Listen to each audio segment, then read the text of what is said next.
பல ஆயிரம் ஆண்டுகளுக்கு முன்பு அயோத்தி நாட்டை ஆண்ட ஒரு அரசன் இருந்தான். அவனது பெயர் பகீரதன். ஒரு இரவு பகீரதன் தியானத்தில் அமர்ந்திருந்த போது அவனுடைய முன்னோர்கள் கனவில் தோன்றினார்கள்.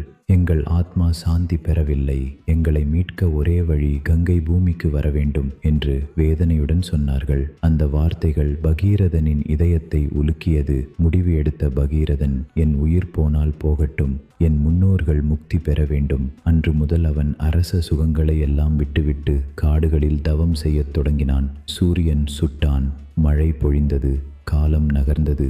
ஆனால் அவன் தவம் மட்டும் நிற்கவில்லை.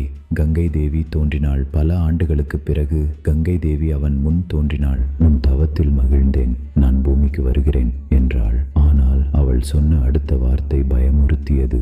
என் வேகத்தை பூமி தாங்காது, பூமி சிதறும். உடனே பகீரதன் சிவனை நினைத்து கடும் தவம் செய்தான். சிவன் தோன்றி, உன் தியாகம் உலகுக்கே பாடம் என்று கூறி கங்கையை தன் ஜடைகளில் ஏற்றுக்கொண்டார். அவளின் பேரழுத்தம் சிவனின் ஜடைகளில் தணிந்து மெதுவாக அமைதியாக கங்கை பூமிக்கு இறங்கினாள். கங்கை நீர் பகீரதனின் முன்னோர்கள் சாம்பலான இடத்தில் பாய்ந்ததும் அவர்களின் ஆத்மாக்கள் ஒளியாக உயர்ந்தன.